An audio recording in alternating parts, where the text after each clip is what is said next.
You're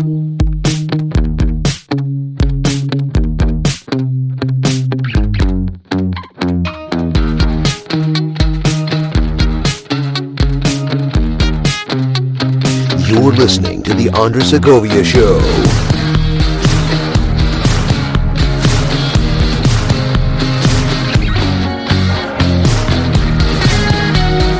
And welcome to the program. I am Andres, your host, the Honest Broker.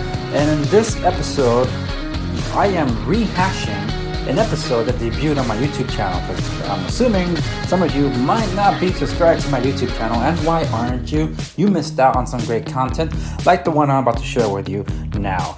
Because in the episode that previously launched on the YouTube channel, I talked about this social credit that's intending to be implemented by private companies here in the United States. Now, what the social credit program is already implemented in China, and I go in depth as to what that is and how it's being applied already here in the United States and why it should be a concern for you. So without further ado, here is the episode that debuted on my YouTube channel.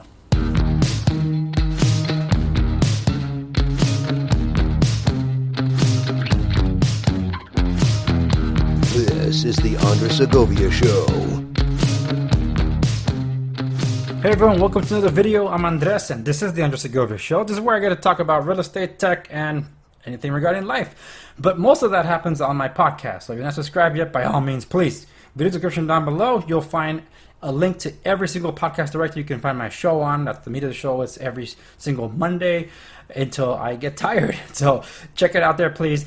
Until then, please enjoy this video where I want to talk to you about Silicon Valley building a Chinese-style social credit system. What is that? And before I get into that, I want to tell you a couple of announcements.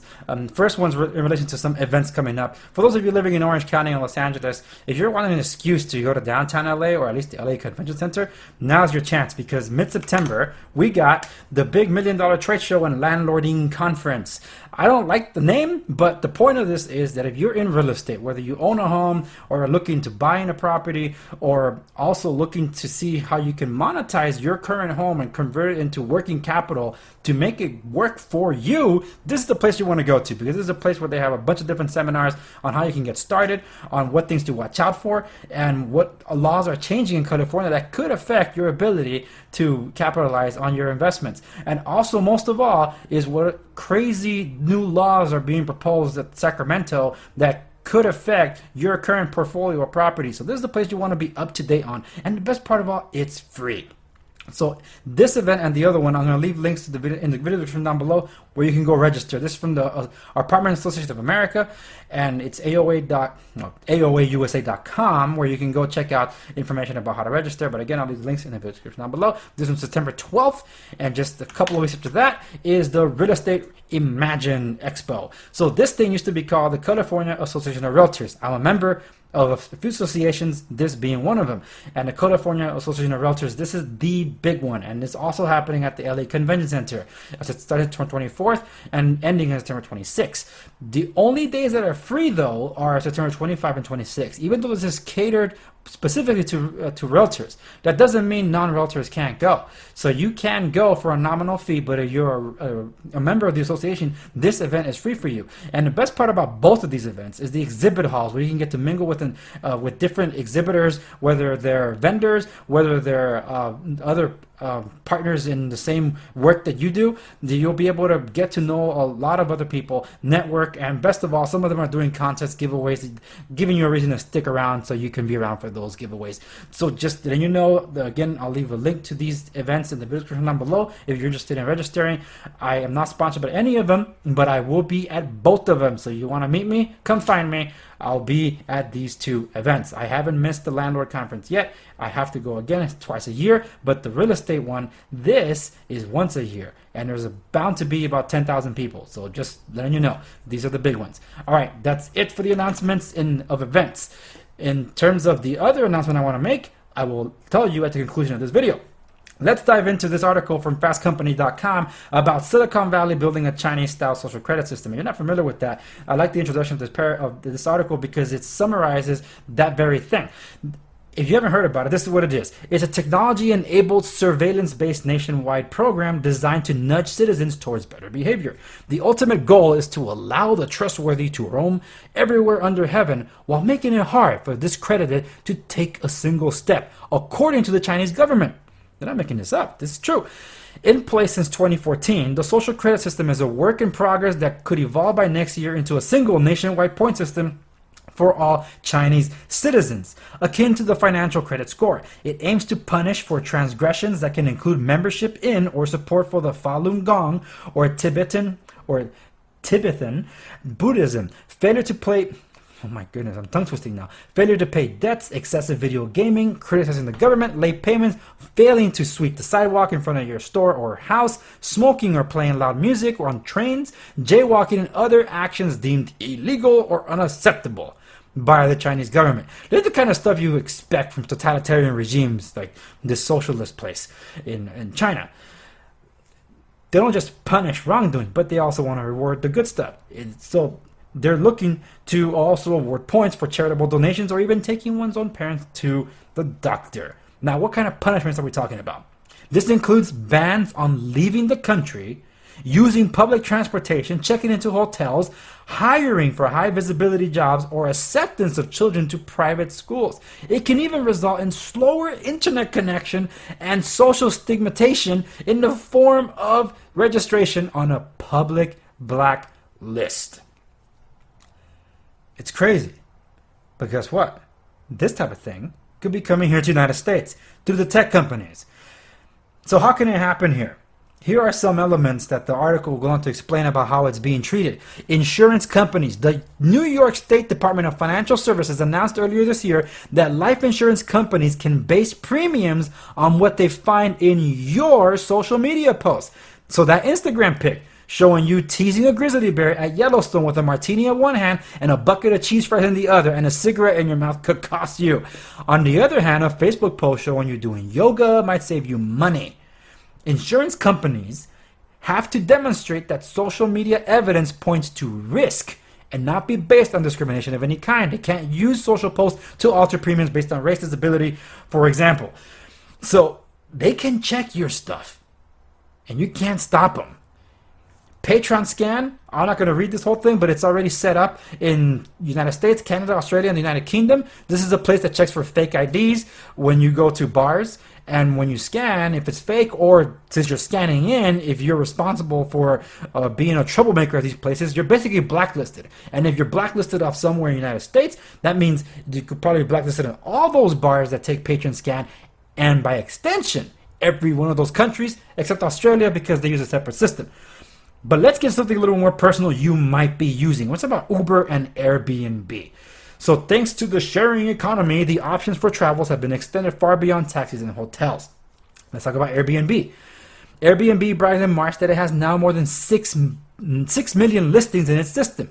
That's why a ban from Airbnb can limit your travel options. Airbnb can disable your account for life for any reason it chooses, and it reserves the right to not tell you the reason. The company's canned messages include the assertion that this decision is irreversible and will affect any duplicated or future accounts. Please understand that we are not obligated to provide explanation for the action taken against your account. The ban can be based on something the host privately tells Airbnb about something they believe you did while staying at the property. Airbnb competitors have similar policies. What about Uber? Whenever you get out of the car after an Uber ride, the app invites you to rate the driver, right? What many passengers don't know is that the driver now also gets an invitation to rate you. Under a new policy announced in May of this year, if your average rating is significantly below average, Uber will ban you from service. Hey, but Andres, I don't use Uber or Airbnb. Do you use WhatsApp? I know some of you BlackBerry fans out there have been asking me, can I get WhatsApp to work on my BlackBerry? You're going to want to pay attention to this part. You can be banned from communication apps too. For example, you can be banned on WhatsApp if too many users block you. Well, that's pretty reasonable. You can also get banned for sending spam. Yeah, you should. Threatening messages.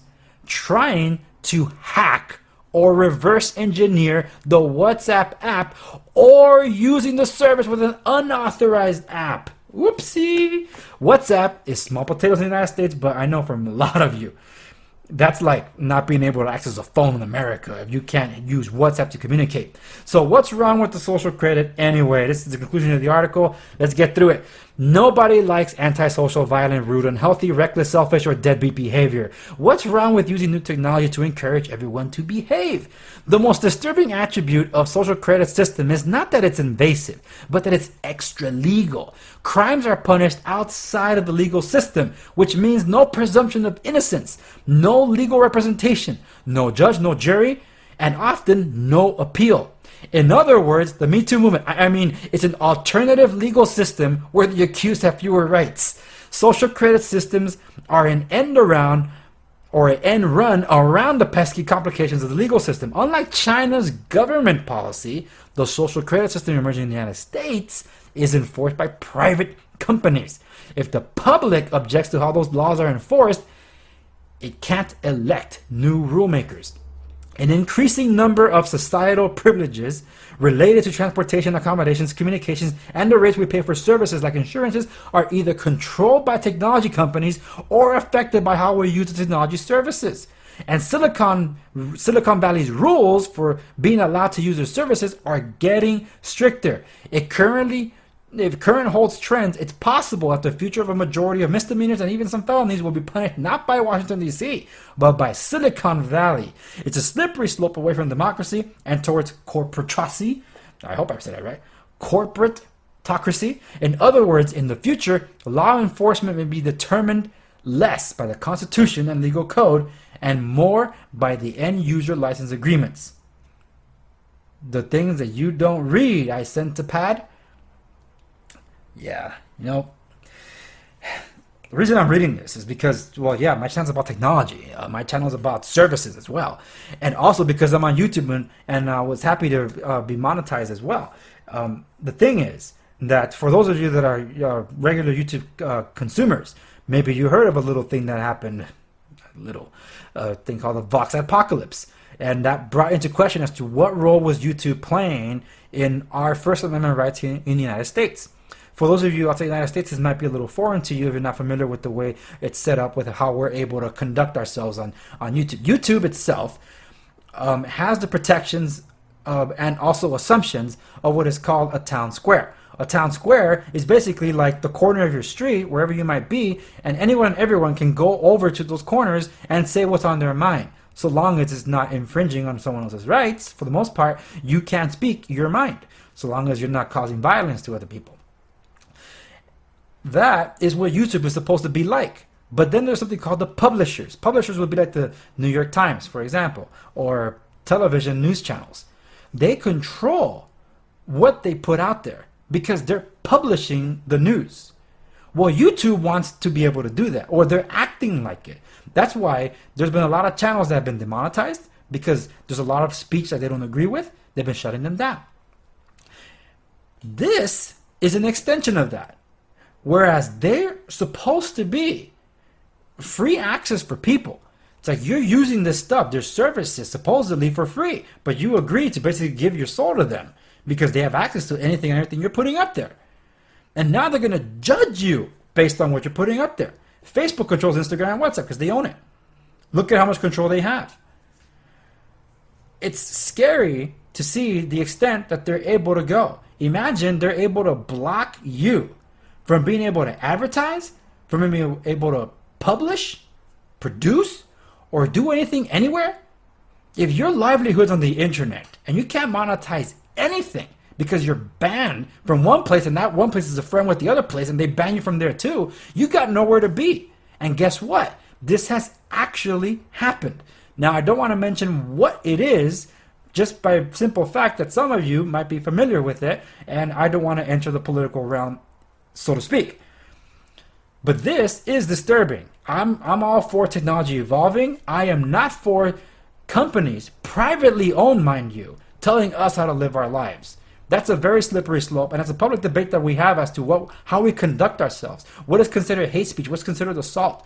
What's considered like stuff that's covered under the First Amendment? You know, it's a very hot topic nowadays. So we'll see how all this stuff plays out. I don't like that direction that these tech companies want to take. That's pretty scary, but we'll see where all this stuff ends up. And the only way we can ever fight back is by not using these services. But we can't stop these companies from doing what they're going to do. Just like Alexa and Cortana, you heard that? And also Google, they're all listening.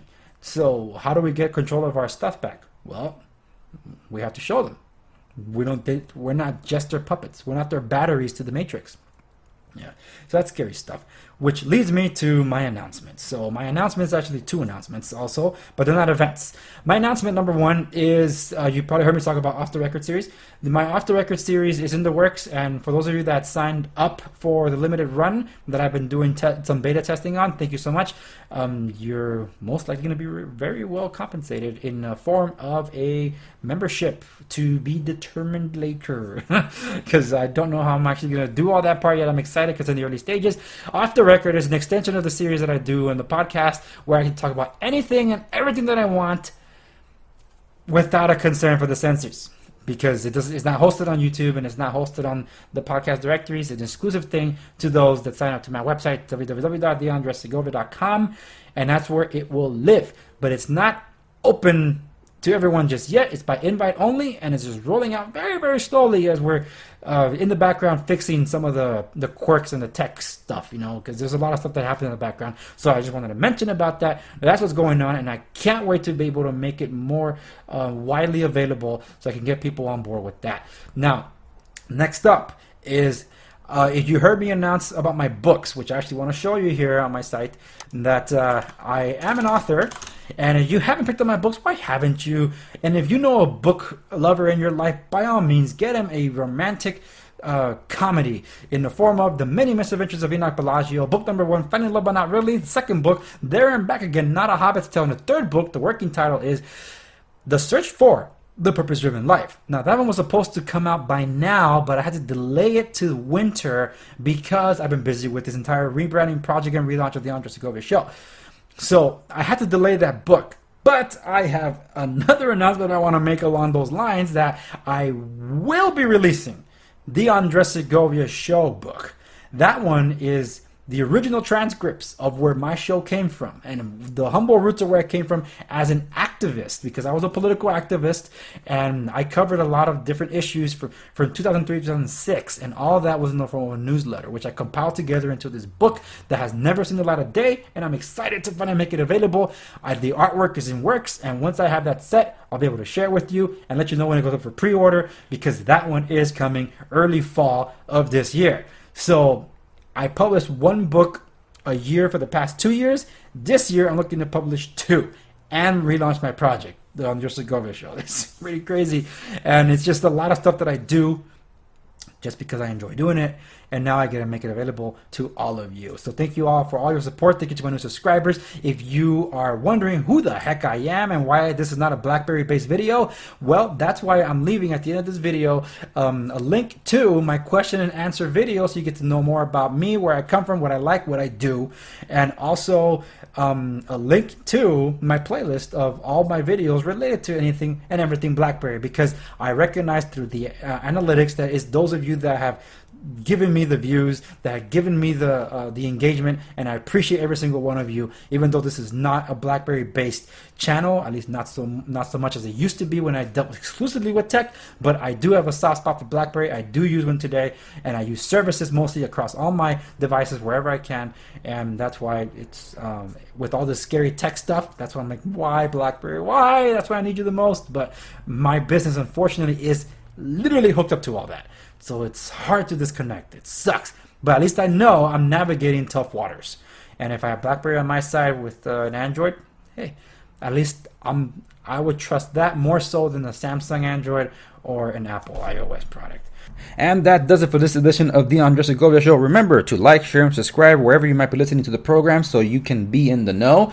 If you want a question featured on the program, you can reach me on Facebook and Instagram, same handle, @the Andres Segovia, on Twitter, @_Andres Segovia, and of course, email at andres@segoviares.com. Thank you so much for listening to the program, and I'll see you on the next one.